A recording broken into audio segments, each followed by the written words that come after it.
दोस्तों इन दिनों झारखंड में एनएचएम के अंतर्गत टोटल 59 रिक्त पदों पर भर्ती के लिए एप्लीकेशन फॉर्म भरे जा रहे हैं। तो यहाँ पर आप देख सकते हैं एप्लीकेशन फॉर्म का प्रारूप आपको देखने को मिल रहा है।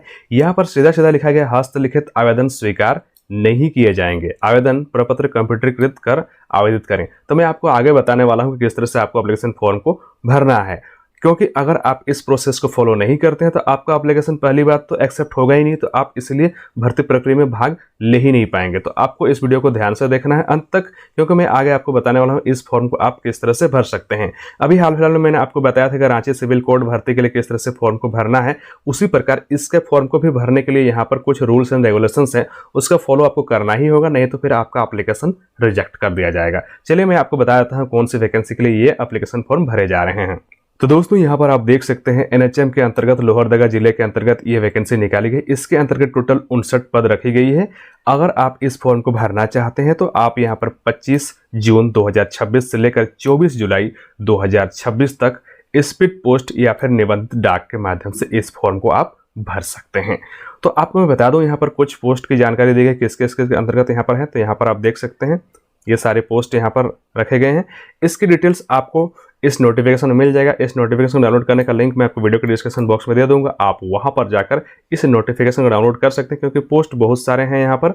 अगर मैं आपको पोस्ट बाय पोस्ट यहाँ पर बताने लग जाऊँ तो वीडियो बहुत लंबा हो जाएगा, इसलिए आप नोटिफिकेशन डाउनलोड कर लेंगे और उसके बाद वहाँ पर देख सकते हैं कि कितना कितना पोस्ट है। मोटे तौर पर मैं आपको बता दूँ यहाँ पर जैसे कि कुक वगैरह का वैकेंसी है, एनएम का है, फार्मासिस्ट का है, टेक्नीशियन वगैरह का सारा वैकेंसी यहाँ पर रखा गया। उसके अलावा अकाउंटेंट वगैरह, cold chain handler, refrigeration mechanic, x-ray technician वगैरह ये सारे पोस्ट यहाँ पर हैं। स्टाफ नर्स का भी पोस्ट है। तो आप नोटिफिकेशन में ध्यान से देख लेंगे क्या क्या सैलरी वगैरह है, सारी चीज़ें यहाँ पर आपको देखने को मिल जाएंगी। दोस्तों अब मैं आपको बता देता हूँ कि इस फॉर्म को अगर आप भरना चाहते हैं तो यहाँ पर कैटेगरी वाइज आपकी उम्र सीमा दी गई है। तो अगर आप यहाँ पर जनरल कैंडिडेट हैं तो आपकी उम्र सीमा 35 वर्ष होनी चाहिए मैक्सिमम। वहीं ओबीसी हैं तो 37 वर्ष। अगर आप यहाँ पर महिला हैं या जनरल ओबीसी वगैरह हैं तो 38 वर्ष। वहीं अगर आप एसटी एससी हैं, महिला पुरुष हैं, तो आपका मैक्सिमम 40 वर्ष। और अगर आप ईडब्ल्यूएस हैं तो 35 वर्ष। ये आपकी उम्र होने चाहिए। इतने उम्र के लोग यहाँ पर इस फॉर्म को भर सकते हैं। न्यूनतम उम्र की सीमा अगर हम बात करें तो यहाँ पर 21 वर्ष रखी गई है। उम्र की गणना यहाँ पर आप देख सकते हैं 31 मई 2026 से की जाएगी। डॉक्यूमेंट्स की बात करें, इंपॉर्टेंट डॉक्यूमेंट्स की, तो आपकी जो भी शैक्षणिक योग्यता प्रमाण पत्र है वो सारी चीज़ें तो आपको यहाँ पर लगेंगी ही। उसके साथ साथ यहाँ पर आप देख सकते हैं आपको स्थानीय निवासी प्रमाण पत्र देना आवश्यक है। ये आप अनुमंडल पदाधिकारी या फिर अंचलाधिकारी यानी आप यहाँ पर एसडीओ या फिर सीओ दोनों का लगा सकते हैं। यहाँ पर डेट दी गई है, जैसे आप देख सकते हैं 19/7/2019 के पहले का अंचलाधिकारी के स्तर पर निर्गत स्थानीय प्रमाण पत्र मान्य नहीं होगा। तो यहाँ पर डेट दिया गया, आप इसको ध्यान से थोड़ा सा देख लेंगे कौन कौन सी डेट पे कौन कौन सी चीज़ आपको देना है नहीं देना है। वहीं अगर आप 2/6/2016 के पहले का स्थानीय प्रमाण पत्र लगाते हैं तो एसडीओ हो या फिर सीओ हो, वो आपका यहाँ पर वैलिड नहीं होगा। उसके अलावा डॉक्यूमेंट्स को लेकर यहाँ पर एक जानकारी दी गई है कि आपका स्थानीय और निवासी प्रमाण पत्र या फिर जाति प्रमाण पत्र या फिर आय प्रमाण पत्र, आपका जो 10th का सर्टिफिकेट है उसमें जिस तरह का आपका स्पेलिंग वगैरह है उसी के अनुसार होना चाहिए। अगर उससे अलग होता है तो फिर आपका जो प्रमाण पत्र है उसको यहाँ पर वैलिड नहीं माना जाएगा। दोस्तों अब हम बात करते हैं सिलेक्शन प्रोसेस का, यानी चयन प्रक्रिया का। चयन प्रक्रिया यहाँ पर आपका 2 तरह का होने वाला है। इसके अंतर्गत टोटल 100 अंकों का आपका एग्जामिनेशन होने वाला है, लेकिन इसमें आपका 60 अंक का लिखित होगा और बाकी 40 अंक जो आपके डॉक्यूमेंट्स हैं या फिर आपका जो एक्सपीरियंस वगैरह है उसके अनुसार आपको यहाँ पर दिया जाएगा। दोस्तों अब हम बात करते हैं लोहरदगा एनएचएम भर्ती के लिए अगर आप एप्लीकेशन फॉर्म को भरना चाहते हैं तो किस प्रकार से आप अप्लाई कर सकते हैं। यहाँ पर आप देख सकते हैं आवेदन प्रक्रिया दिया हुआ है। यहाँ पर आपको फॉर्म को किस तरह से भरना है मैं आपको आगे बताने वाला हूँ। उस फॉर्म को आपको क्या करना है, असैनिक शल्य चिकित्सक सह मुख्य चिकित्सा पदाधिकारी लोहरदगा के पद नाम पर निबंधित डाक या स्पीड पोस्ट के माध्यम से भेजना है। यहाँ पर आप देख सकते हैं ये आपका एड्रेस दिया हुआ है। इसी एड्रेस पर आपको रजिस्टर्ड पोस्ट या फिर स्पीड पोस्ट के माध्यम से भेजना है। एप्लीकेशन फॉर्म के साथ आपका जो भी शैक्षणिक योग्यता का प्रमाण पत्र वगैरह है वो सारा चीज़ यहाँ पर लगाना है, और साथ ही जाति प्रमाण पत्र, आवासीय प्रमाण पत्र और आपका आधार कार्ड और आय प्रमाण पत्र वगैरह भी आपको यहाँ पर लगाना है। सारा चीज़ों को सेल्फ अटेस्टेड करके आपको स्पीड पोस्ट के माध्यम से भेजना है। और उसके साथ साथ यहाँ पर देख सकते हैं 2 पासपोर्ट साइज फोटो आपको साथ में इस एप्लीकेशन फॉर्म के साथ भेजना है।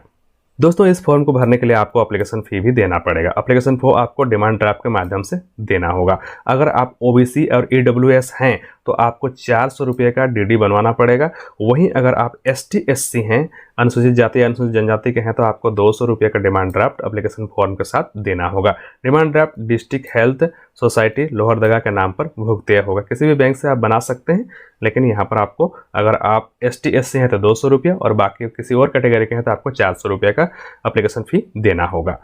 उसके अलावा आपको लिफाफा के ऊपर कुछ जानकारियाँ लिखना है, जैसे विज्ञापन संख्या, पद का कोड, पद का नाम और अभ्यर्थी का नाम एवं पता। ये सारी चीज़ें आपके जो मेन लिफाफा होगा जिसमें आपका एप्लीकेशन फॉर्म वगैरह भरा हुआ है, उसमें उसके ऊपर में ये सारी चीज़ें लिखा हुआ होना चाहिए।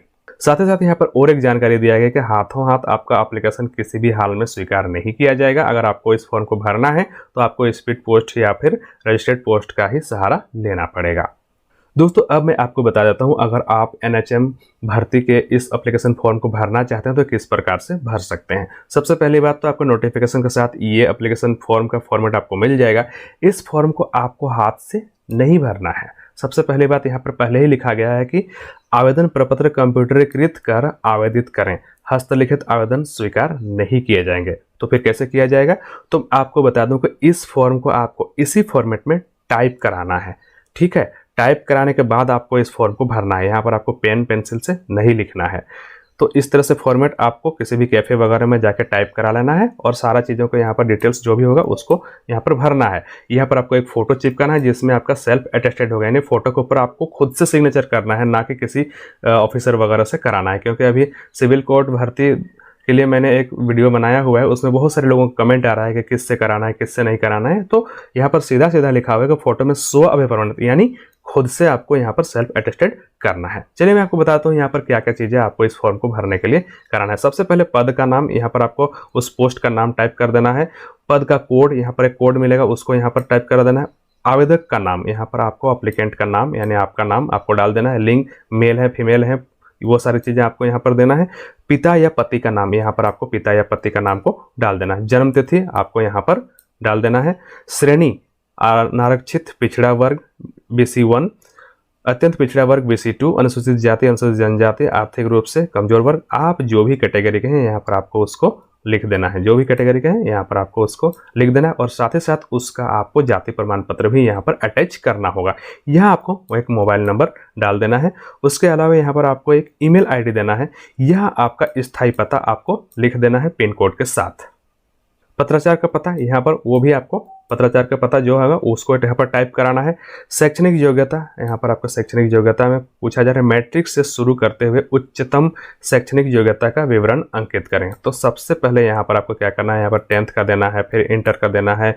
यहाँ पर उसके बाद आपने ANM किया हुआ है, GNM किया है, स्टाफ नर्स वगैरह जो कुछ भी आपने किया हुआ है वो सारी चीज़ें आपको यहाँ पर क्रमवाइज देते जाना है। यहाँ पर उसमें क्या करना है, परीक्षा का नाम लिखना है। उसके बाद यहाँ जिस बोर्ड से आपने किया वो विद्यालय संस्थान का पता यहाँ पर देना है। उत्तीर्ण वर्ष जिस वर्ष आप पास किएंगे वो यहाँ पर आपका पूर्णांक होगा और कुल प्राप्तांक आपने कितना नंबर लाया है तो वो देना है और उसका परसेंटेज कितना है और प्रमाण पत्र का संख्या यानी मार्कशीट का नंबर आपको यहाँ पर डाल देना है। तो सारी चीज़ों को यहाँ पर टाइप करवाना है, आपको हाथ से नहीं लिखना है। फिर से मैं आपको बताना चाहूँगा, मैं भले यहाँ पर बोल रहा हूँ डाल देना है, लिख देना है, लेकिन आपको हाथों से नहीं लिखना है। इस फॉर्म को आपको कंप्यूटर से ही टाइप कराना है, तभी आपको यहाँ पर इस फॉर्म में भरना है। उसके अलावा यहाँ पर देखिए 11वें नंबर में आपको देख रहे हैं प्रशिक्षणिक तकनीकी बेसिक कंप्यूटर योग्यता MS ऑफिस वगैरह अगर आपका है तो उसको भी यहाँ नीचे इसमें डाल देना है। अगर आपने ये सारी चीज़ें यहाँ पर सीखा हुआ है तो उसका भी जो कुछ भी परीक्षा का नाम है, जिस बोर्ड से आपने पास किया है, जिस संस्थान से किया है, उत्तीर्णता वर्ष, पूर्णांक वगैरह सारा चीज़ यहाँ पर डाल देना है।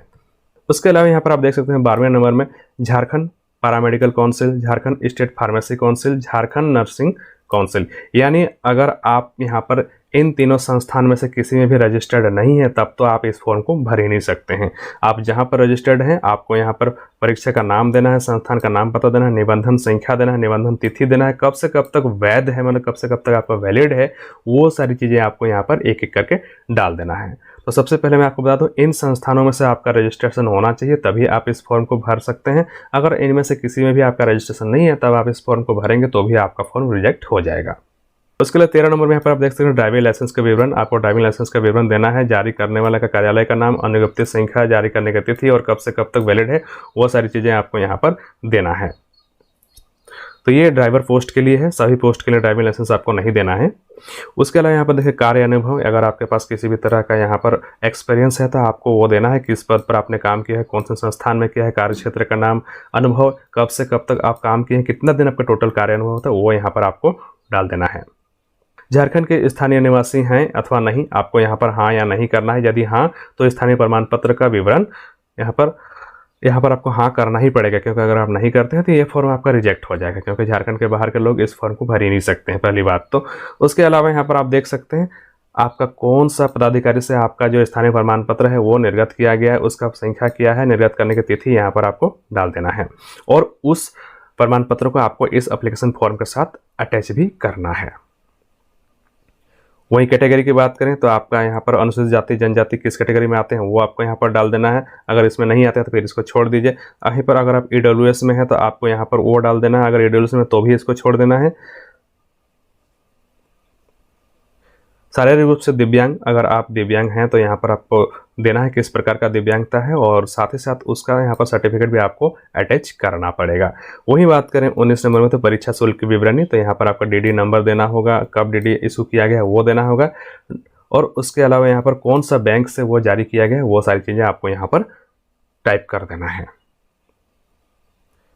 उसके बाद नीचे यहाँ पर आप देख सकते हैं एक घोषणा है, यहाँ पर आपको डेट देना है, यहाँ पर आपको स्थान दे देना है, और यहाँ पर आवेदक का हस्ताक्षर जो भी होगा वो आपको डाल देना है। और इस फॉर्म को टाइप कराने के बाद आपको क्या करना है, जो भी आपके डॉक्यूमेंट्स हैं सारे डॉक्यूमेंट्स को आपको इसके साथ अटैच करना है, जैसे 10th का 12th का, उसके अलावा जो आपने एनएम जीएनएम या फिर स्टाफ नर्स वगैरह का ट्रेनिंग की है वो सारी चीज़ों को यहाँ पर आपको अटैच करना है।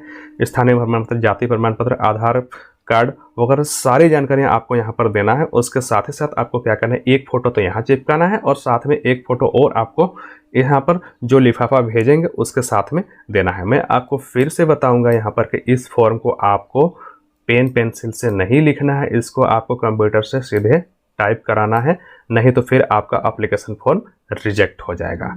तो आज की वीडियो आपको कैसे लगी आप मुझे कमेंट करके बताइए। अगर आज की वीडियो आपको अच्छी लगी तो इस वीडियो को लाइक करें, कमेंट करें और अपने दोस्तों के साथ इसको शेयर कर दीजिए।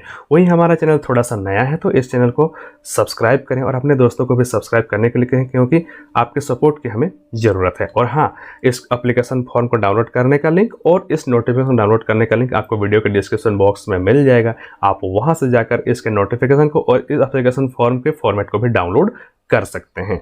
इसके अलावा अगर आपको किसी भी तरह का डाउट रहता है या फिर अगर आपको डेमो चाहिए इस फॉर्म को किस तरह से भरना है तो आप मुझे कमेंट करिए, मैं उसके ऊपर एक वीडियो बनाकर अपलोड कर दूंगा।